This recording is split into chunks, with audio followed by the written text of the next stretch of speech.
नमस्कार। हमारी संस्कृति कहती है सर्वे भवन्तु सुखिनः सर्वे सन्तु निरामया, सब सुखी हों, सब निरोगी हों। हमारी संस्कृति कहती है कर्णवन्तो विश्वमार्यम, to make this world as noble as we are. हमारी संस्कृति कहती है यत्र नारीस्तु पूजन्ते रमन्ते तत्र देवता, जहाँ स्त्रियों की पूजा होती है वहाँ देवता निवास करते हैं। पर साथ साथ हमारी संस्कृति ये भी कहती है अहिंसो परमो धर्मा धर्म हिंसा तदेव च। हमारी संस्कृति कहती है कि शटे शटायम समाचरेत, शट के साथ शटता का ही व्यवहार करना चाहिए, दुष्ट के साथ दुष्टता का ही व्यवहार करना चाहिए, tit for tat and dog for cat.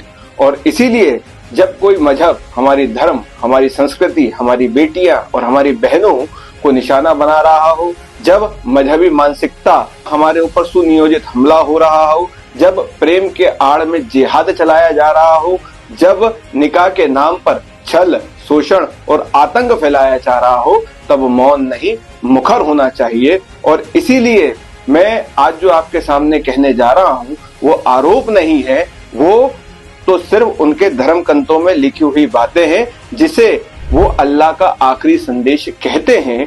और इसीलिए आप सभी से आग्रह है कि सुनिए, क्या आपको मैं बताने जा रहा हूं, क्या इनके मन में भाव होते हैं, क्या इनकी किताबों में काफिरों के बारे में, औरतों के बारे में और निकाह के बारे में लिखा हुआ है, और कैसे एक मजहबी युद्ध को प्रेम का नाम देकर चलाया जा रहा है।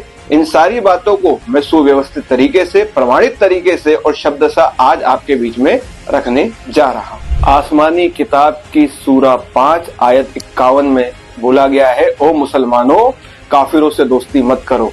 आसमानी किताब की सूरा 9 और आयत 29 में लिखा गया है कि काफिरों से तब तक लड़ो जब तक वो इस्लाम स्वीकार नहीं कर लेते हैं।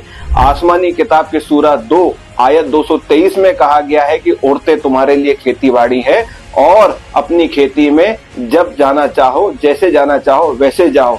आसमानी किताब में सूरा 4 और आयत 24 में लिखा हुआ है कि जिन औरतों को तुमने दाएं हाथ से कब्जे में करा है, मतलब जिन्हें तुम जीत कर लाए हो, उन काफिरों की बेटियों को तुम अपनी रखेल बनाकर रख सकते हो। आसमानी किताब की सूरा 4 आयत 34 में लिखा है कि जिन औरतों से तुम्हें भय है कि वो तुम्हारा विरोध करेंगी, तुम्हारे सामने विद्रोह करेंगी, उन्हें समझाओ, नहीं माने तो उन्हें बिस्तर से अलग कर दो, और फिर भी ना माने तो उन्हें मारो पीटो ठीक करो। आसमानी किताब की सूरा 4 आयत 3 में लिखा गया है कि तुम 2, 3, 4 निकाह कर सकते हो और काफिरों की जीती हुई अनगिनत बेटियों को, लौंडियों को, कमीजों को रख सकते हो। आसमानी किताब की सूरा 9 आयत 5 में लिखा है कि जब हराम के महीने गुजर जाए तब तुम मुशरिकों मतलब मूर्ति पूजकों को और काफिरों को जहां पाओ वहां कत्ल करो। और इनकी आसमानी किताब की हदीस बुखारी की आयत 5133 में लिखा हुआ है कि 6 साल की बेटी से भी तुम निकाह कर सकते हो और 9 साल की उम्र में उसके साथ सहवास कर सकते हो। ऐसी अनगिनत आयतों को मैं बता सकता हूँ, दिखा सकता हूँ। ये वही मानसिकता है जहाँ हिंदू बेटियों को, हिंदू बहनों को माल ए गनीमत कहा गया है, जिसे युद्ध में जीता गया हो, इस्तेमाल किया गया हो और फिर फेंक दिया गया हो। और इसीलिए इनका सिर्फ एक ही एजेंडा है, निकाह एजेंडा।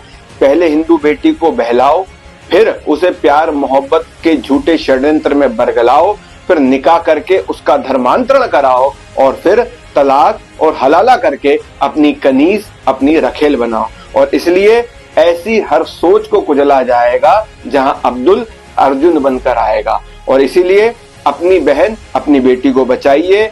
इस मुहिम में हमारे साथ आइए, लव जिहाद के पीछे छुपे हुए एजेंडे को समझाइए और ज्यादा से ज्यादा खुलकर इनके नापाक इरादे बताइए। और इसीलिए जहां भी ऐसी स्थिति आपको अपने आसपास दिखती हो, वहां पर नारी शक्ति हेल्पलाइन, जिसका नंबर है 8982501419, मैं एक बार और बोलता हूं, 8982501419 पर बताकर अपनी गिलहरी सी भूमिका निभाइए।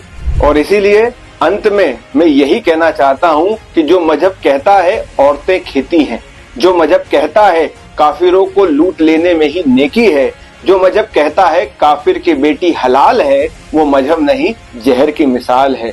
जो मजहब कहता है 4 निकाह करो, जो मजहब कहता है लौंडिया रखो और जिहाद करो, वो मजहब नहीं औरतों की बर्बादी है, लव के नाम पर धोखे की बीमारी है। जो मजहब कहता है बीवी गुलाम है, जो मजहब कहता है तलाक आसान है, जो मजहब कहता है काफिरों को मिटा दो, जो मजहब कहता है हिंदुओं की बहन बेटियों को पटा लो, जो मजहब कहता है इश्क भी साजिश है, जो मजहब कहता है काफिरों से निकाह भी जायज है, उस सोच को गले नहीं लगाना है।